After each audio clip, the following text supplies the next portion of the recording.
Bismillahirrahmanirrahim. Assalamualaikum warahmatullahi wabarakatuh. First of all, let's pray and thank in our God who has been giving us some resources and blessing so we can attend and gather in this class in good condition and happy situation.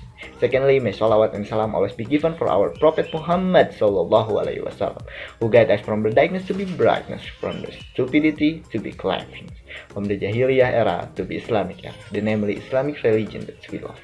Thirdly, I don't forget to say thank you very much for our lecturer, Mr. Dedi, who give us time to make this talk. So, hello everyone, welcome to our talk.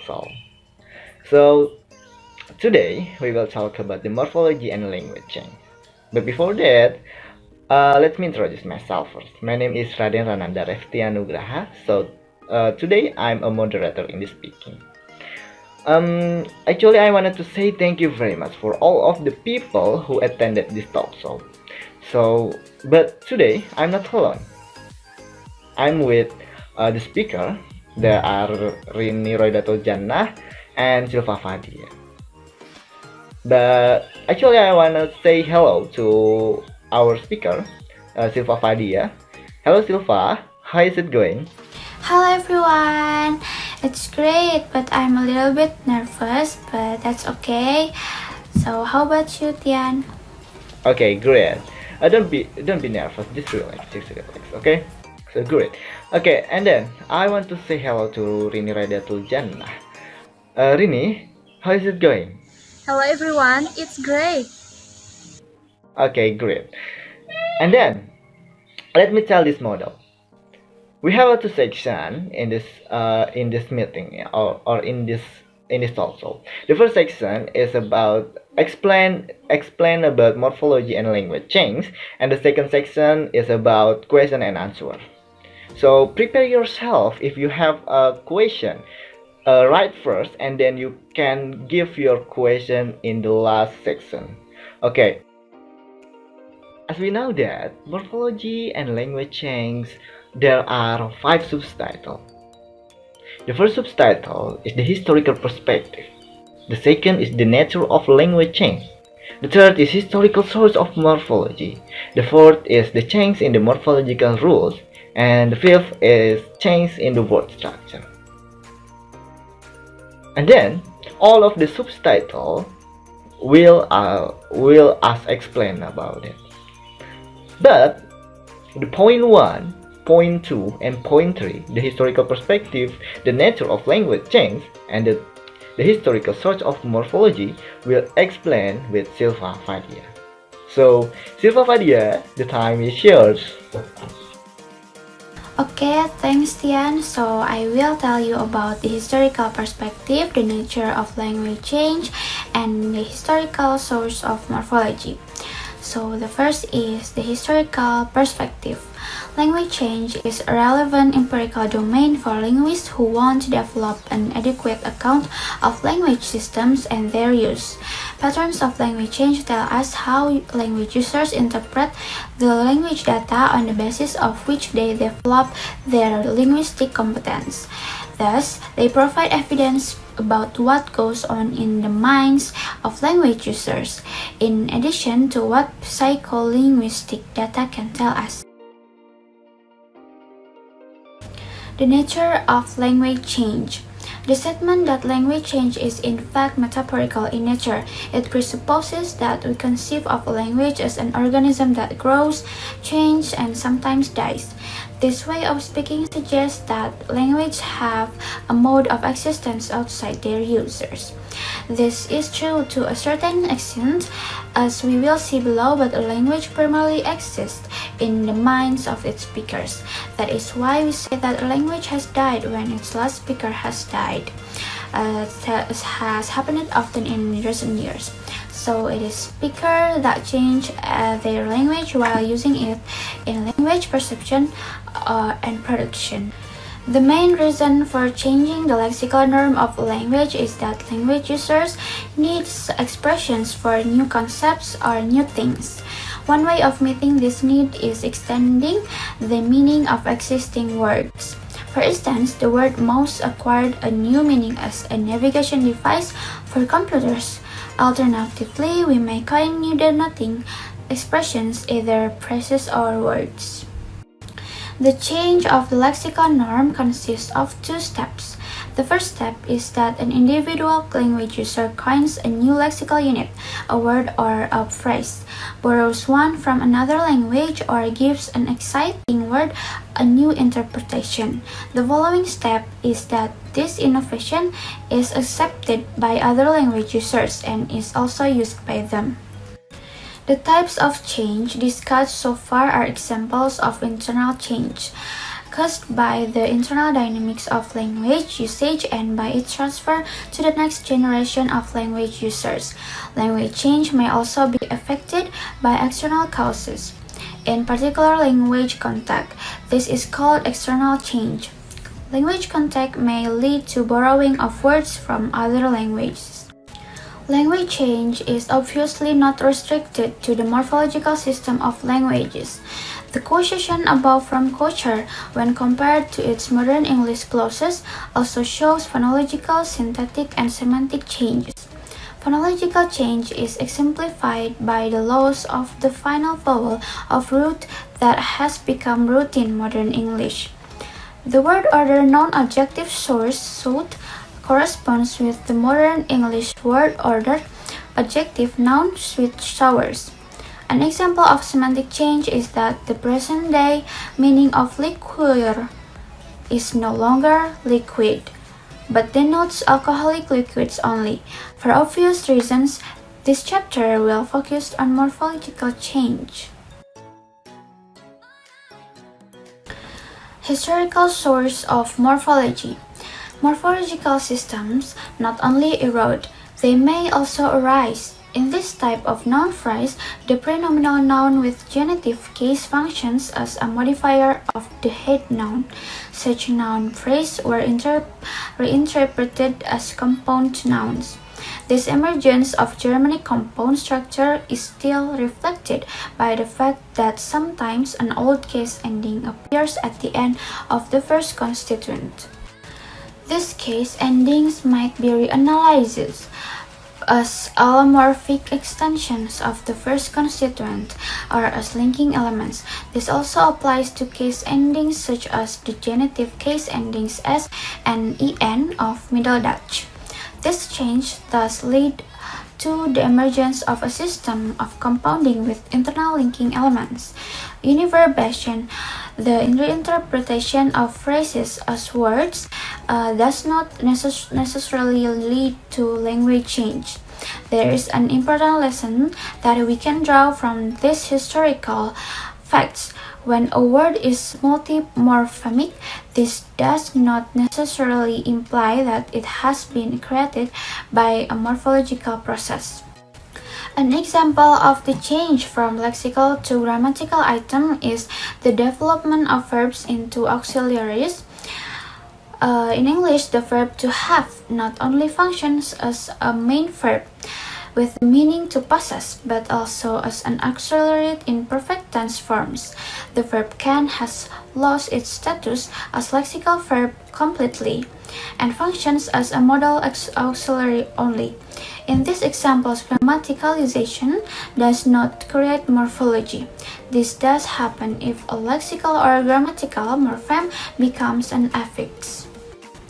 A lexical morpheme can also grammaticalize when it forms part of a complex word. The non-head constituents of compounds, which function as modifiers, often develop into prefixes with a more general interpretation. Thank you, Silva, for your explanation. Before we continue our material, there is a guest star from group 12. So what will they do? Okay, just take a look of their performance. Group 12, the time is yours.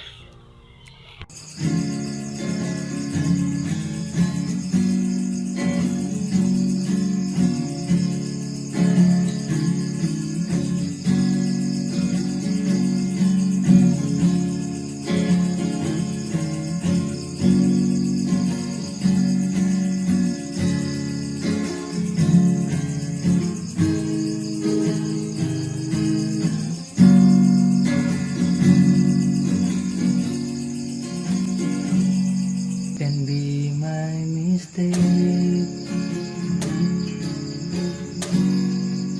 then turn out the light.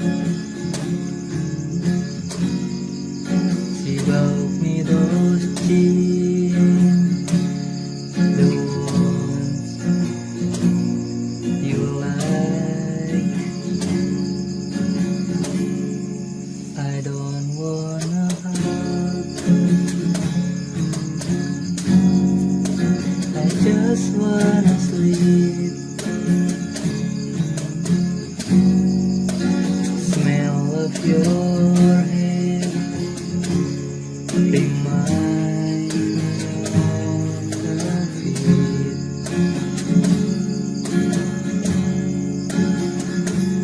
So don't wait outside my hotel room.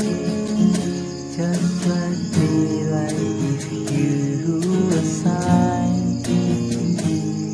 'Cause I get lonesome sometimes. Save all the jokes you're going to make, while I see how much drink I can take. Then be my mistake.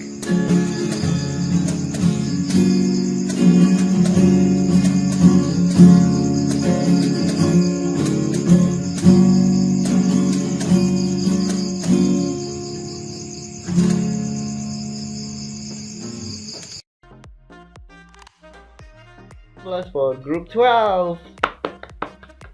Okay, thank you very much for group 12. It's a very amazing performance. I'm very impressive about it.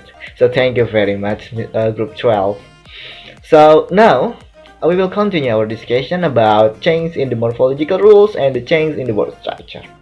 The point will explain with Rini, Raudhatul, Jannah. Okay, so Rini, Raudhatul, Jannah, the time is yours. Okay, thank you, Tian. So I will explain about change in morphological rules and change in word structure. For the first, change in morphological rules. Erosion of inflectional morphology has taken place in most Germanic and Romance languages. This means that some inflectional rules have disappeared from the grammar of those languages. An interesting case of change in inflectional morphology is that of adjectival inflection in Afrikaans. In Dutch, adjectives in attributive position are inflected according to the following rule. Add the suffix "e" to the adjectival stem unless the NP in which it occurs carries infinites, indefinites, neuter, and singular. Thus, we get the following constructs for NPS with attributive adjectives: part, horse is neuter, cow is non-neuter. In Groot, part, a big horse. In Groot, a coy, a big coy. At Groot, a part, the big horse. The Groot, a coy, the big cow. The Groot, a pardon, the big horses. The Groot, a koyen, the big cows. Afrikaans exhibits another kind of rule change, rule simplification. Both in Dutch and in Afrikaans, there are two competing plural suffixes s and n, or n. The choice between these two suffixes is governed by a prosodic constraint. S is selected after an unstressed syllable and after a stressed one. In Dutch, this prosodic principle is overloaded in some types of complex words. For instance, the adjectival nouns in "e" always lack the plural ending "an" or "en", with concomitant provocalic schwa deletion, although S would also be in line with the prosodic constraint. In Afrikaans, this morphological factor is ignored and the plural suffix for complex nouns is is selected in the same way as for simplex nouns. Thus, as in selected for words ending in the suffix "e". Another example of a now unproductive suffix is the that suffix "l" that we find in nouns based derived noun drop, drop, drapple, drop, egg, oak, acle, acorn, each, ice, eagle, freezing, rain. A second observation on these nouns is that their semantics tend to vary. They do not belong to one clear semantics category. Another type of possible change in derivational rules is a change in the category of the base word to which they apply. The productive diminutive suffix "j" of that, for instance, is no longer restricted to the domain of nouns, but also attached to adjectives, verbs, and adverbs. Stretch, to stroke, structure, small, string, orchestra. Blonde, blonde, blonde, blonde girl. Without, outing. The vicissitudes of the French suffix "age" also illustrate category change. For example, the French noun fromage cheese derives from the phrase "que se forma-tissue", cheese made in a mold, with the adjective forma-tissue, molded, and thus change its status from adjective to noun. The suffix "age" entered many European languages through borrowing of French word in age. English has extended its use to native Germanic nominal and verbal stems, which show its productivity in modern English. Base noun: foot age, front age, mile age, ship age, break age, yard age. Base verb: break age, brew age, cover age, drain age, leak age.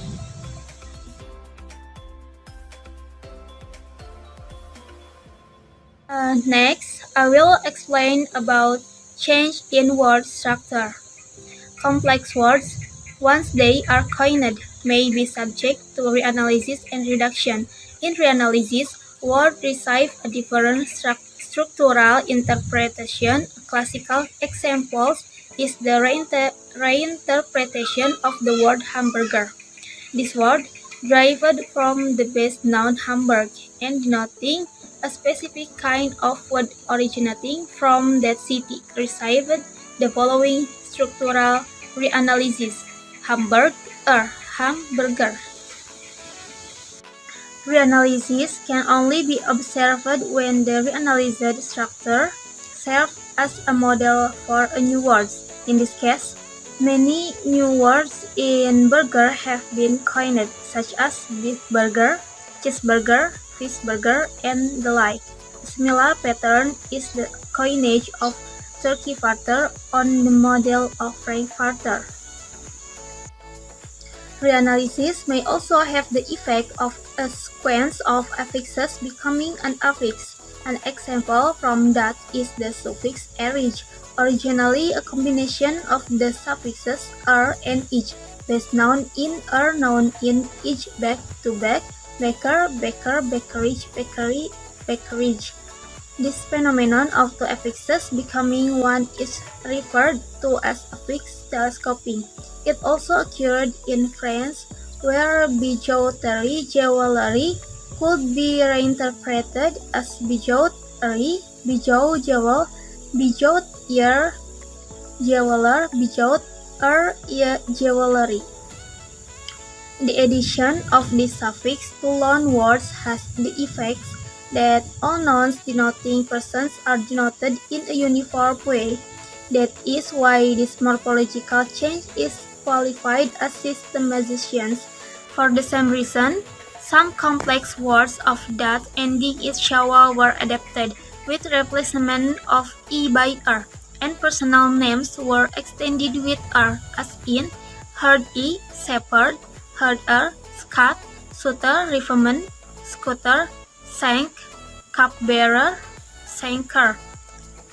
Dominican, Dominican, Dominic, and Pharisee, Pharisee, Pharisee. Reduction of word internal structure takes place when a complex word is no longer semantically transparent. In that case, it may lose its morphological structure and change phonologically into the direction of the canonical phonological form of simplex words. The Dutch word aardappel potato is originally a compound made from the lexeme aard, earth, and apple, apple. However, it is not felt as a kind of apple and hence became opaque. A second example is the Dutch adverb natuurlijk, of course, that derives from the denominal adjective natuurlijk, natural, natur. In its adverbial use, there is no longer a clear semantic relation to its base noun natur, and hence this frequently used adverb is pronounced as natuurlijk in casual speech.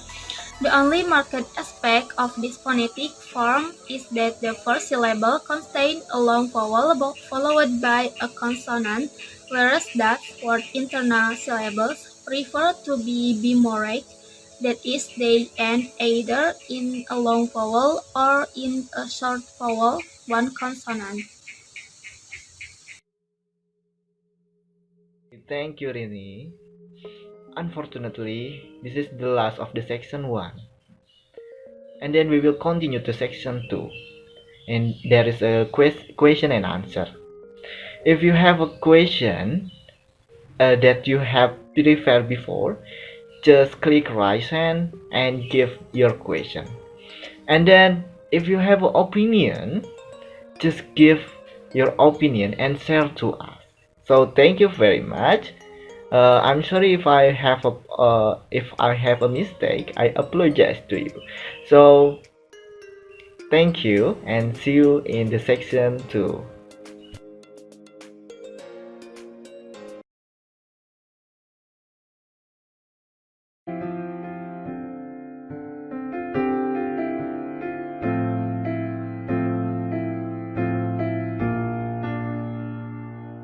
There is no gold in this river that I've been washing my hands in forever. I know there is hope in these waters, but I can't bring myself to swim when I am drowning in this silence. Baby, let me in. Go easy on me, baby. I was still a child, didn't get the chance to feel the world around me. Had no time to choose what I chose to do. So go easy on me.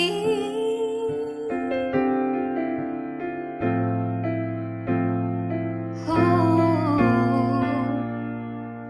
there is no room for things to change when we are both so deeply stuck in our ways. You can't deny how hard I've tried.